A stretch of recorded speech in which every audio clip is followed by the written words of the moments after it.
Jimmy K here, Metal Voice. Look at this.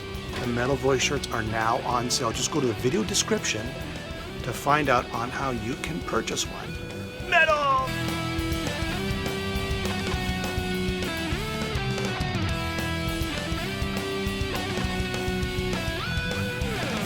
Welcome to the Metal Voice today. We're outside the Metal Hall of Fame with the one and only Mr. Graham Bonnet. Hello. Hello, sir. And how are you? Nice to see you once again. It's nice to be seen.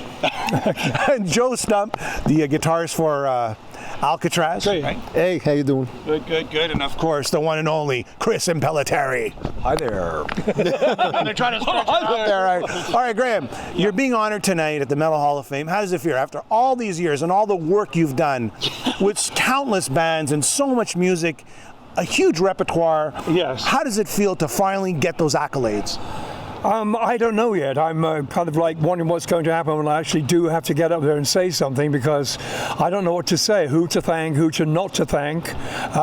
So it's going to be very different, and I'm very proud of being part of this thing. Cool, very cool. Joe, new Alcatraz album. You guys are recording it now. What stage are you at? We're probably about 3/4 of the way done finishing the whole thing. And there's a bunch of, what they did was they took a bunch of people that Graham's worked with before and had them contribute tracks to the record. So it's going to be a slamming record. So it should be done within the next few weeks. And Chris, I'm going to have to do a stretch here.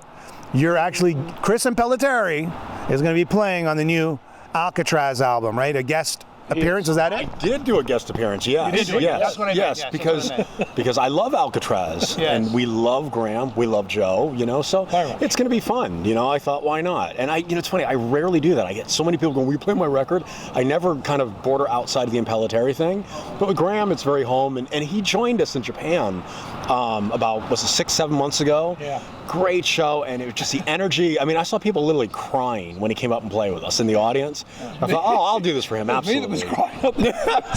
Yeah, there was after we just finished a gig. I said to Chris, I can hardly damn well sing. I don't know about, but I kind of got the audience to join in a bit, a bit of this stuff going on, because I was very tired, but it was fun. Apart from anything else, it turned out pretty good. Yeah, absolutely. So there's some other guests on this album, right? We got contribution songwriting-wise by Steve Vai, correct? Yes. Yes. And how's that shaping up? Well, I haven't got around to that track yet. Something I've got to do. I've got about 3 more tracks to do, vocally, lyrically, and melodically. And Joe, I guess you were probably, doing most of the guitar work on this album, right? Are you trying to mimic Steve Vai, or are you trying to get your own style of that song?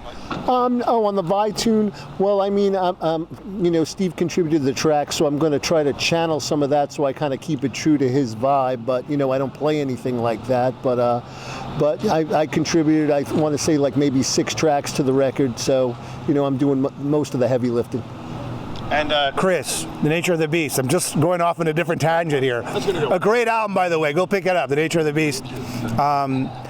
Where are you doing next? Touring? Are you planning to write new music? And what are you doing next? So, well, right now we have some offers to go do festivals in Europe in the summertime. I'm sorry I have to stretch here. No, it's okay. I'm very small. The idea is really to go back out in the summer, do some festivals, start doing more live dates. We've done so many records now. Only the last 2 are actually done in the United States and Europe. Yeah. So, we have so many people that have been begging us to play for years. Why, I don't know, but, so that's right now the main thing, is to go out and play more live shows. All right, so what's next? Okay, Graham Bonnet, Alcatraz, right? Yes. I guess, are we doing another tour? What are we doing? Eventually, I think there's some tours coming up this year. I don't know what they are yet, but nothing's been planned as far as I know. I think some festival dates as well.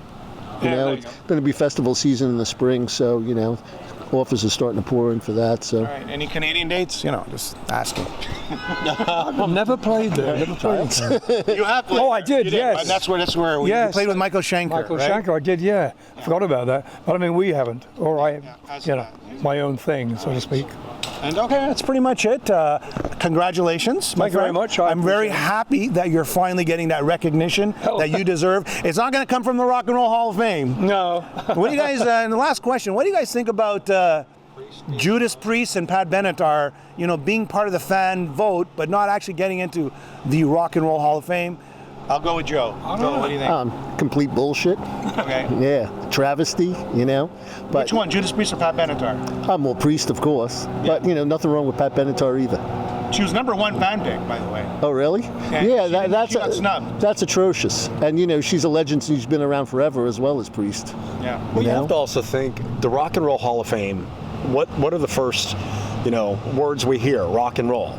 So it's kind of interesting if you look at the foundation conceptually of what that's supposed to be about. It really is supposed to be rock based, and yet it really isn't. I mean, I think Biggie just got in. Forgive me, I'm not a rap guy, but so having said that, I mean, Pat Benatar. Look, I used to play Heartbreaker and Hit Me With Your Best Shot. Benatar. Yeah, I love that stuff, and it was great. You know, just straight out rock and roll music. And of course, Priest. I mean, for God's sakes, I love Judas Priest. I the Hellion Electric Eye. I did all that as covers, you know, and.